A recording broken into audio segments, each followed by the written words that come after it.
आप सभी लोगों का स्वागत है आपके अपने परिवार फ्यूचर ऑनलाइन क्लासेस सोमपुर में। आज हम इस वीडियो में बिहार डीएलएड आपके सेकेंड ईयर सेशन आपके 23 से 25 के बच्चों के लिए सिलेबस के ऊपर बात करेंगे, जिसमें आज हम उनके पेपर S8 की बात करेंगे, जिसमें आप सभी लोगों को हिंदी के शिक्षण शास्त्र 2 के बारे में पढ़ना है।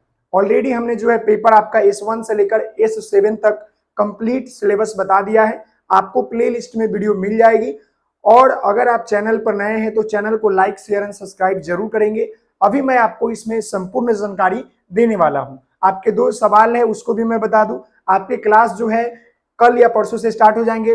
साथ ही साथ आपके जो रिजल्ट है वो भी आपको बहुत जल्द देखने को मिलेगा। यहाँ पर आप देख सकते हैं डीएलएड सेशन 23 से 25 DElEd syllabus second year paper आपका S8 हिंदी का शिक्षण शास्त्र 2, इसमें हम संपूर्ण आपको बताने वाले हैं। उससे पहले मैं आपको बताना चाहूंगा कि हमने आपका पेपर S1, मैं यहाँ पर आपको बता दूं कि 1 मिनट, यहाँ पर हमने जो है पेपर आपका S1 S2 S3 S4 S5 S6 S7 ये 7 पेपर का हमने जो है सिलेबस आपको संपूर्ण तरीके से बता दिया है। आप प्ले लिस्ट में जाकर देख सकते हैं। और अभी हम जो है पेपर आपका S8 की बात करेंगे, जिसमें आप सभी लोगों को हिंदी का शिक्षण शास्त्र 2 प्राथमिक स्तर के बारे में पढ़ना है, जो कि आपका 50 नंबर का पेपर होता है, 35 नंबर बाहरी एग्जाम, 15 नंबर आपका इंटरनल एग्जामिनेशन होता है। तो इसके बारे में मैं आपको बताने वाला हूं। आगे हम बढ़ेंगे और आगे हम जो है यहाँ पर थोड़ी सी आपको डिटेल बता दें। पेपर आपका S8 हिंदी का शिक्षण शास्त्र प्राथमिक स्तर, यह आपका पेपर जो है S8 है। टोटल अगर हम नंबर की बात करेंगे 50 नंबर का होता है, जिसमें आपका 2 टर्म बच जाता है। 35 नंबर का बाहरी परीक्षा होता है, 35 नंबर का जो है बाहरी आपका ये परीक्षा होता है। और ये आपका 15 नंबर जो है कॉलेज देती है इंटरनल नंबर के तौर पर। तो ये बातें आपको याद होनी चाहिए।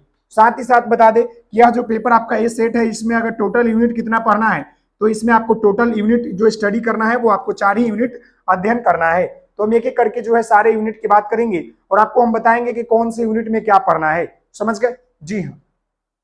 आगे हम यहाँ पर बात कर लें तो इकाई 1 की बात कर रहे हैं, जिसमें आपका लेखन क्षमता का विकास के बारे में समझेंगे। इस बिंदु को समझने से पहले मैं आपको बता दूं कि इस इकाई में हमको यह समझना है कि बच्चों के अंदर जो है लेखन क्षमता कैसे विकसित होता है, यानी बच्चों के अंदर जो है लिखने की जो क्षमता होती है वो कैसे विकसित होता है, इस यूनिट में हम समझेंगे। यहाँ पर देखिएगा तो यहाँ पर आपको जो है 6-7 पॉइंट आपको मिल जाएगा, जो प्रत्येक पॉइंट डिफाइन करेगा। पहला पॉइंट यहाँ पर आपका बोल रहा है कि लेखन का अर्थ क्या होता है, और संकल्पना और विकास की बात करेंगे। आखिर लेखन कार्य जो बच्चा शुरू करता है उसका अर्थ क्या होता है और उसकी संकल्पना क्या होता है, इसके बारे में समझेंगे। शुरुआती लेखन किसे कहते हैं, इसकी संकल्पना और विकास समझेंगे। बच्चा जब प्रथम बार लिखना शुरू करता है तो उसे क्या कहते हैं, उसकी संकल्पना क्या होती है। अगला है लेखक की चरणबद्ध प्रक्रिया क्या होती है, आरी तिरछा रेखा, फिर आपका प्रतीकात्मक चित्र, स्ववर्तनी, पारंपरिक लेखन की ओर। ये सभी जो है क्या है कि लेखन की जो आपका चरणबद्ध प्रक्रिया होता है कि बालक सबसे पहले जो है आरी तिरछा रेखा लिखता है, फिर जो है प्रतीकात्मक चित्र लिखता है, स्ववर्तनी करता है, फिर आपका जो है प्रारंभिक लेखन जो है शुरू करता है।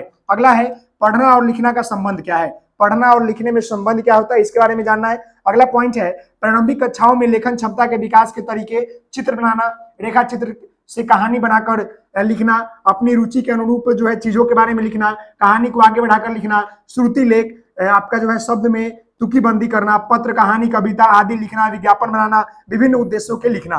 यानी कि हम यहाँ पर बात कर रहे हैं लेखन क्षमता के बारे में। तो जब बालक जो है चित्र बनाएगा, लिखेगा, आरी तिरछा लिखेगा, कहानी लिखेगा, श्रुति लेख लिखेगा, पत्र, कहानी, कविता, कहानी, विज्ञापन इत्यादि चीज लिखेगा, तो उनकी लेखन क्षमता जो है ऑटोमेटिक उनका बेहतर हो जाएगा, क्योंकि जब वो लिखने का काम करेंगे तो उनका जो है सही तरीके से काम होगा ही होगा। समझ गए? अगला है यहाँ पर देख सकते हैं लिखना से सिखाने में आने वाली समस्याएं, वो उनके समाधान के तरीके, क्या ये वास्तव में समस्याएं हैं या बच्चों के द्वारा सीखने की प्रक्रिया में स्वाभाविक चरण है, बच्चों के कार्य पर शिक्षक की प्रतिक्रिया के महत्व स्वरूप, ये सभी चीजें यहाँ पर आपको बताया जाएगा। आगे है भाषा सीखने के संकेत लेखक के रूप में, यानी लेखन के रूप में भाषा सीखने के संकेतक। समझ गए ना? और किसी भी भाषा को सीखने के लिए हमें 4 टर्म की जरूरत होती है, सुबोपाली, समझ, सुनना, लिखना, पढ़ना, लिखना। तो उसी में आपका जो है क्या है, लिखना है। समझ गए ना? किसी भी भाषा को सीखने के लिए हमें सुबोपाली की जरूरत होती है, सुबोपाली।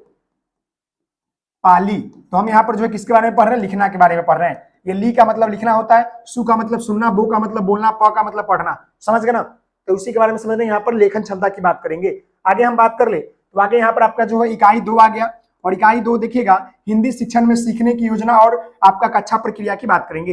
यानी हिंदी शिक्षा में सीखने की प्रक्रिया, या सीखने की प्रक्रिया को हम लोग जो है लर्निंग प्लान बोलते हैं। क्या बोलते हैं हम लोग जो है इसको लर्निंग प्लान बोलते हैं। और कक्षा प्रक्रिया क्या है, क्लास एक्टिविटी क्या है, इसके बारे में समझेंगे। इसमें आपको मुख्य तौर पर 4 बिंदु के बारे में जानना है। यहाँ पर देखिएगा हिंदी सीखने का अर्थ और इसके लिए सीखने की योजना का प्रमुख बिंदु क्या है। यानी हिंदी सीखने का अर्थ क्या है और हम लोग जो लर्निंग प्लान बनाते हैं उसमें जो है सीखने की योजना जब बनाएंगे तो उसमें प्रमुख किन किन बिंदुओं को लेकर हिंदी के स्वरूप को हम दर्शाएंगे। अगला है हिंदी शिक्षण के लिए सीखने की योजना का प्रमुख प्रकार कैसा होना चाहिए, वो समझेंगे। हिंदी का रचनात्मक शिक्षण और कक्षा प्रक्रिया क्या होगा, हिंदी के लिए हम लोग कौन कौन से रचना क्रिया करेंगे, साथ ही साथ जो है कक्षा प्रक्रिया में क्या क्या भाग लेंगे। अगला है हिंदी शिक्षण हेतु जो है सीखने की योजना की चुनौतियां। हिंदी शिक्षण में जब हम लर्निंग प्लान बनाते हैं तो बहुत सारी चुनौतियां आती है, उसके बारे में समझेंगे इस यूनिट में। समझ गए। अगला यहाँ पर आपका इकाई 3 है, जहां पर आपको पढ़ना क्या है, हिंदी का व्यवहारिक व्याकरण और वर्तनी। यानी कि इसमें जो है हिंदी के जो आपका व्यवहारिक व्याकरण है, हिंदी में जो है व्याकरण के बारे में और वर्तनी के बारे में इसमें पढ़ना है। तो पहला बिंदु देखिएगा भाषा संरचना, वर्ण, शब्द और वाक्य क्या होता है इसके बारे में समझेंगे। संदर्भ आधारित व्याकरण क्या होता है ये समझेंगे। गतिविधि और व्याकरण क्या है ये समझेंगे। अशुद्धियां और उनका निराकरण क्या है वो समझेंगे। वर्तनी और अशुद्धियां और निराकरण क्या है ये समझेंगे। यानी कि मुख्य तौर पर इस यूनिट में हमें जो है व्यवहारिक व्याकरण और वर्तनी के बारे में समझेंगे यूनिट 3 में। आगे बढ़ते हैं और आगे देखिएगा तो यहाँ पर आपको जो है यूनिट 4 मिलेगा, जो कि आपका अंतिम यूनिट है यहाँ पर। और इस यूनिट में जो चीजें आपको पढ़ना है इसकी बात कर ले तो यहाँ पर ध्यान दीजिएगा, ये आपका यूनिट 4 है, जिसको थोड़ा हम जूम कर देते हैं ताकि आपको दिखेगा अच्छे तरीके से।